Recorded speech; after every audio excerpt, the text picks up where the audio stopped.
The folder was beige, slightly bent at the corners. The kind banks use when they want paperwork to look reassuring. My father placed it on the coffee table between us as if it were a gift. I used your college fund to pay off your sister's mortgage, he said. His voice was calm, steady, almost proud. You'll thank me later. My sister inhaled sharply from an armchair near the window, but she didn't speak. She never did in moments like this. Silence had always been her safest position. I opened the folder: statements, liquidation forms, transfer confirmations, the balance zero. I felt the familiar tightening in my chest, not surprise. Recognition. This wasn't sudden, it was simply official. You're not even in school yet, he continued. You've always been independent. You'll figure it out. She has kids, a house, responsibilities. He meant she matters more right now. I closed the folder gently and placed it back on the table. If you think so, I said. He seemed satisfied by my lack of reaction. That was the role I'd played my entire life. The reasonable one. The adaptable one. The one who didn't make scenes. But the thing about being adaptable is that eventually you adapt in ways no one sees. 3 years earlier, when I turned 18, I had quietly asked the bank about the structure of the account. It was a custodial fund set up in my name. That meant something. Not fully mine until a certain age, but protected. Restricted. Not designed for unilateral withdrawals. I didn't confront him then. I just asked questions. I applied for scholarships. I deferred admission for a year. I worked. I built savings. I secured conditional acceptance into a university program abroad that allowed installment payments.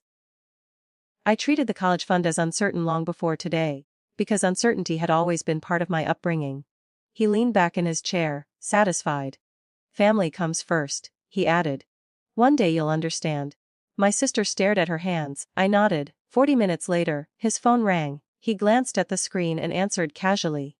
Yes. The tone of his voice shifted almost immediately. What do you mean? Silence. His posture straightened. His free hand pressed against his thigh. I am the account holder. Another pause. No, I was not aware of that restriction. The air in the room changed. It wasn't dramatic, it was procedural. Yes, I understand compliance, he said. More quietly now. I didn't move. I didn't look at him. I watched the second hand of the wall clock make its quiet rotation. The voice on the other end must have been patient. Clinical, explaining the nature of custodial accounts. Beneficiary consent requirements. The automatic flag triggered by full liquidation. His face lost color gradually. Not all at once. You're saying the transfer may be reversed.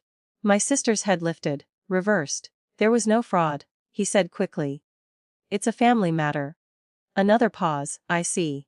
The call ended without ceremony. He didn't look at me at first. He stared at the blank screen as if it might offer a different answer if he waited long enough. They're reviewing it, he finally said. Apparently the account structure required dual authorization after you turned 21. I met his eyes. I know. That was the first moment he realized this hadn't been ignorance. They said the transfer could be frozen pending verification.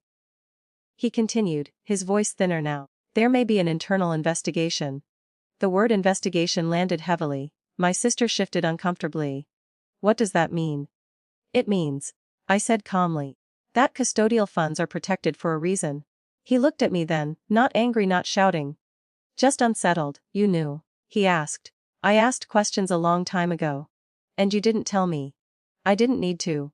That was the truth. Preparation is quiet by nature.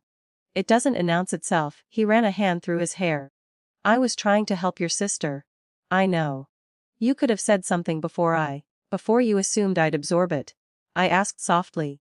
The room held that question without answering it. This wasn't revenge. I hadn't triggered the review. The bank's compliance system had.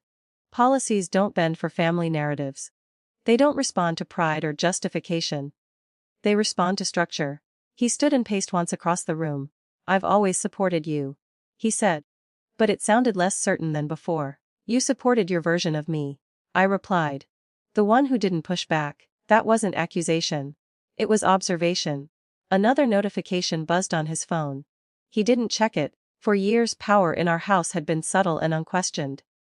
Decisions flowed downward. Justifications followed afterward. Today it hadn't reversed dramatically. It had simply met a boundary. I don't want trouble.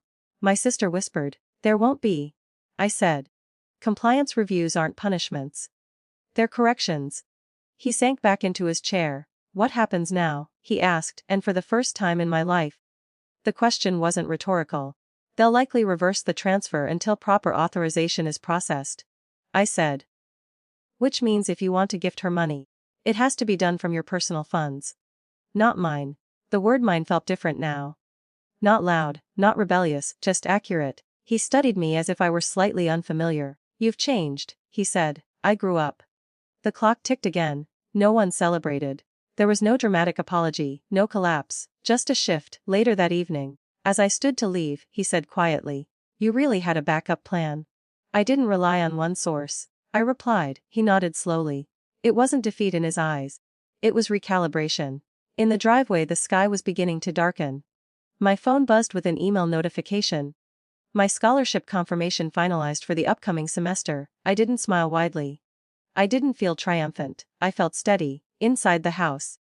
My father would now understand something that no argument could have taught him. I was no longer the quiet child who absorbed decisions. I was the adult who prepared for them. And that difference would not reverse.